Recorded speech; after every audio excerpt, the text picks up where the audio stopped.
As Sally, a 50-year-old homemaker, my life took a new turn when both my grown children ventured out on their own, leaving our nest empty. Embracing this newfound phase, I embarked on a journey of working from home while managing household chores. Thankfully, my husband stood by me every step of the way, offering unwavering support. Initially, my earnings trickled in at a modest $200 per month. Yet, with persistence and dedication, that figure steadily rose to $600, then $800, a testament to the growing opportunities in my freelance work. I'm deeply appreciative of the clients who entrust me with their projects, enabling me to contribute to our household income. Living in the same neighborhood as my husband's twin sister and her family adds an extra layer of familiarity to our lives. Being of the same age as my sister-in-law brings an inevitable camaraderie as we navigate this stage of life alongside our supportive spouses. From the start, a semblance of closeness formed between us, yet my disdain for my sister-in-law remained steadfast, making even the simplest conversations burdensome. My husband shared in my sentiments, voicing his own aversion towards his sister. It seemed her arrogance was a constant presence, her conceited demeanor and penchant for belittling others proving irksome. Her penchant for flaunting her superiority grated on my nerves incessantly. In her home resided her bedridden son, my nephew Tommy, aged 24. Afflicted by a debilitating illness since childhood, he remained confined to his bed, his movements limited and his life overshadowed by illness. Then came the day when a text message from my sister-in-law arrived, dripping with snide remarks and condescension. Starting today, I'll be soaking up the sun in Hawaii, luxuriating in a fancy hotel for a whole week. Oh, but I suppose he won't be joining me, will he? After all, my dear little brother isn't exactly rolling in dough. You two must be scraping by, right? Perhaps teetering on the edge of divorce? Her words dripped with disdain as she continued. And as for me, well, I'll be turning heads on the beach in my swimsuit, basking in all the attention.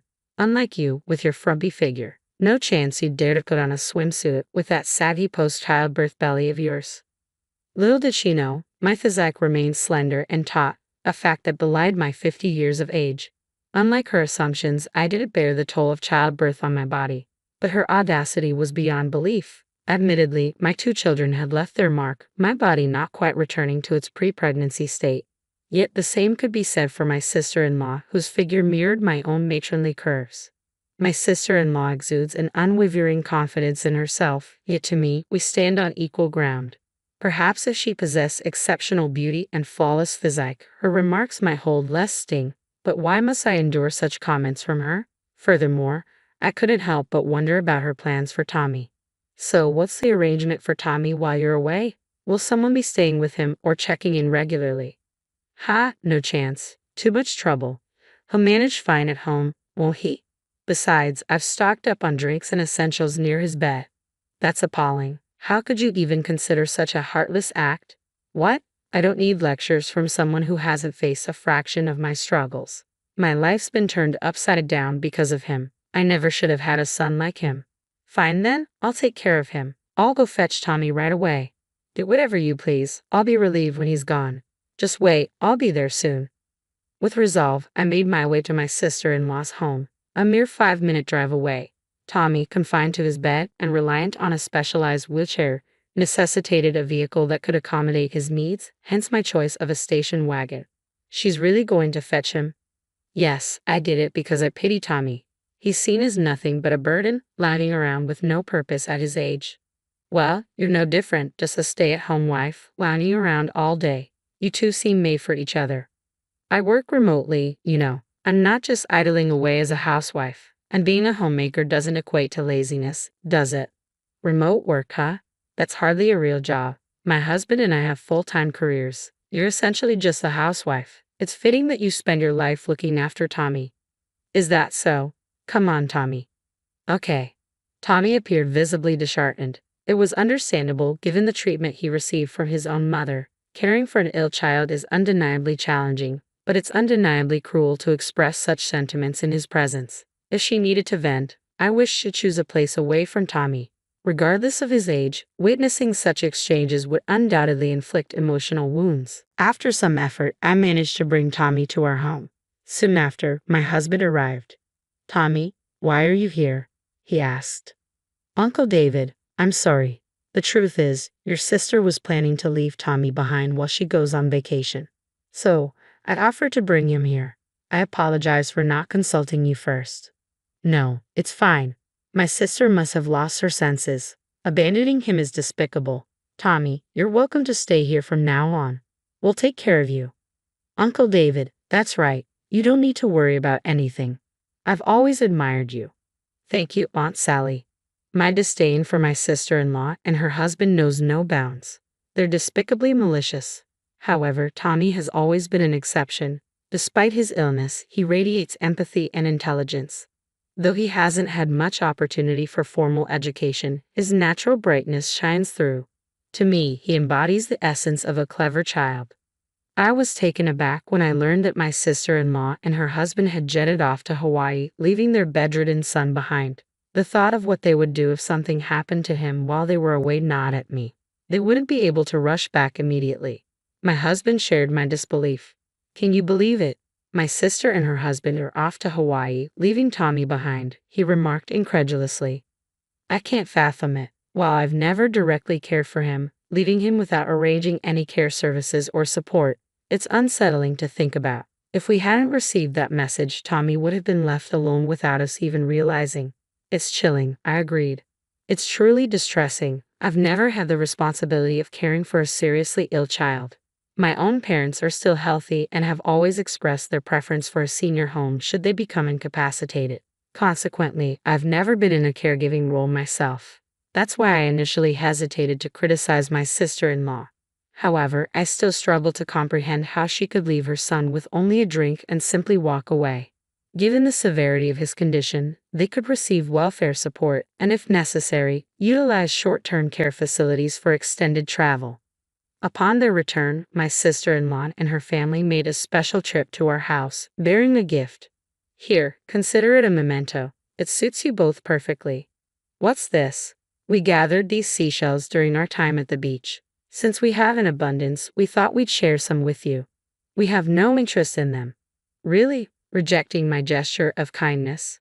Perhaps this piece of driftwood is more to your liking. We don't want any of it. By the way, how is Tommy doing? How is he? Not that I care about such a useless child. That's heartless. How can you speak that way about your own son?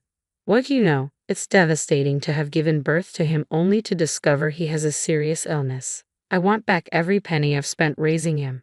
You can only say that because you don't understand the weight of raising a child like him. Oh, really? So, about what you mentioned earlier about leaving him with us. Are you suggesting we adopt him? Do as you wish. Who would willingly adopt a child like him? Are you serious? It's not a joke. I mean it. With that, I shut the door and my sister-in-law and her husband departed. My husband and I made the decision to formally adopt Tommy as our own. And so, Tommy became a cherished member of our family. Despite the initial shock of being abandoned by his biological parents, he gradually found comfort and happiness in our home. Though confined to his bed, he found joy in using his hands to navigate tablets and smartphones while lying down. One day, Tommy seemed particularly content. Hey, guess what? My work is getting published in a literary magazine. Wow, that's fantastic. Which magazine?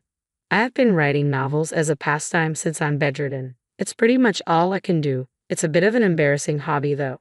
No need to feel embarrassed. Writing is a wonderful hobby. Mind if I take a look? Sure, this is the first one I finished. Intrigued, I settled down to read the short story Tommy had penned. It was beautifully crafted and deeply resonant.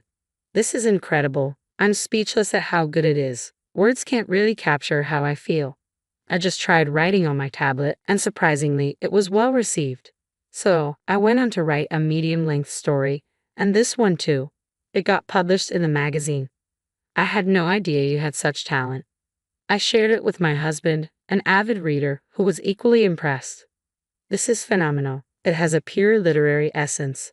Yeah, I'm inspired by Fitzgerald and Hemingway. I also admire Dostoevsky and Soseki. Ah, that explains the tone. It evokes a sense of melancholy. The authors you mentioned often explore sorrow and tragedy in their works. Thank you. That's what I strive for. And so, Tommy's novel was slated for publication in hardcover. Opting for a pseudonym, he chose to go by the name Scott Weil as the author.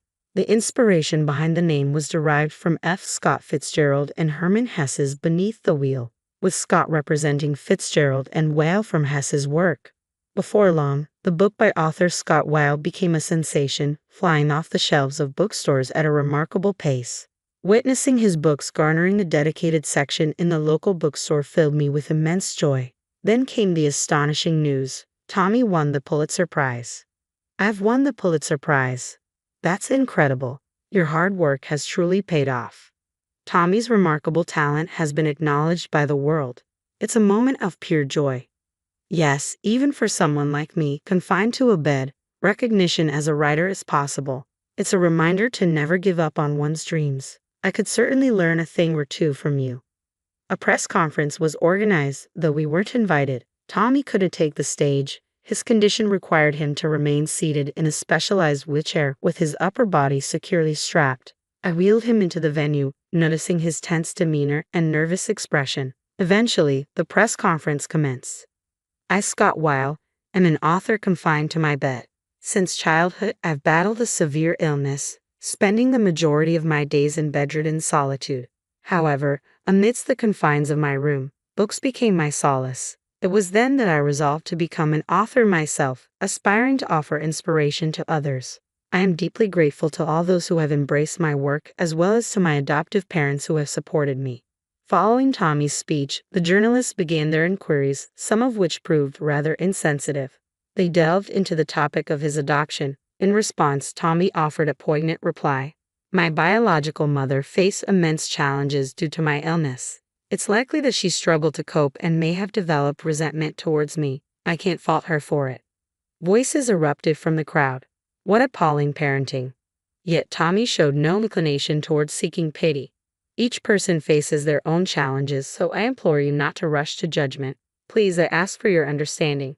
Once everything concluded, my husband and I assisted Tommy into the car. Our vehicle was adapted to accommodate Tommy's wheelchair with ease. Upon arriving home, we were greeted by my sister-in-law and her husband. Tommy, he won the Pulitzer Prize. I'm ecstatic. Come back to live with us. My sister-in-law's demeanor suddenly shifted. She likely envisioned Tommy's newfound success as a potential source of wealth. No, I'm staying here. I won't go back to that house. But I'm your birth mother.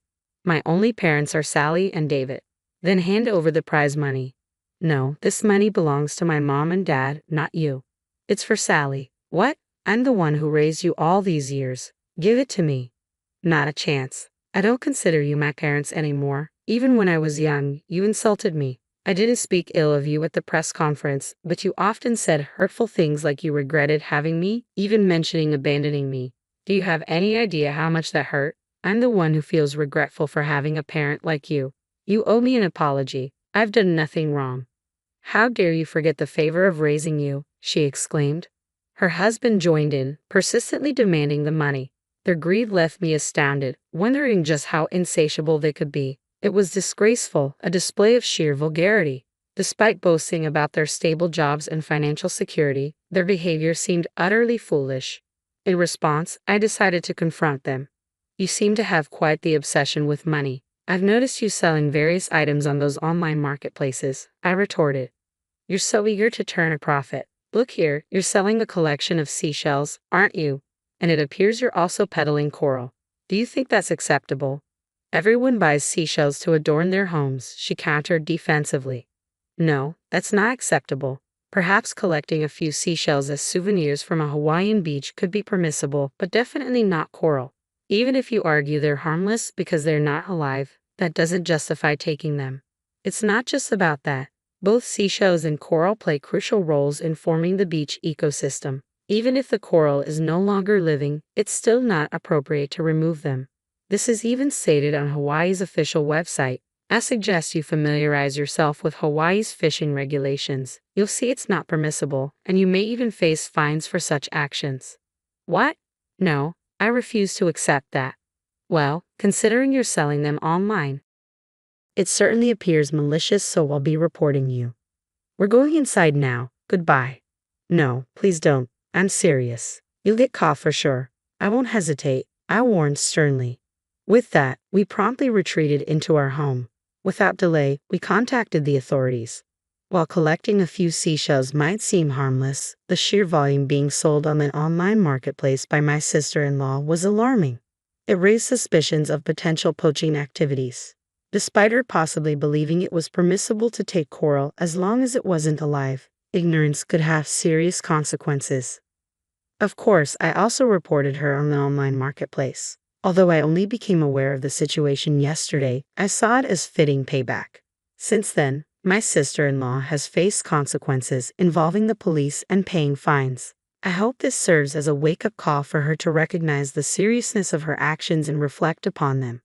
Since then, my sister-in-law has ceased visiting our home. Perhaps she fears I may take further action against her. Personally, I have no intention of retaliating unless provoked. However, I prefer to avoid interactions with my sister-in-law. So I'm grateful for the distance she's maintaining.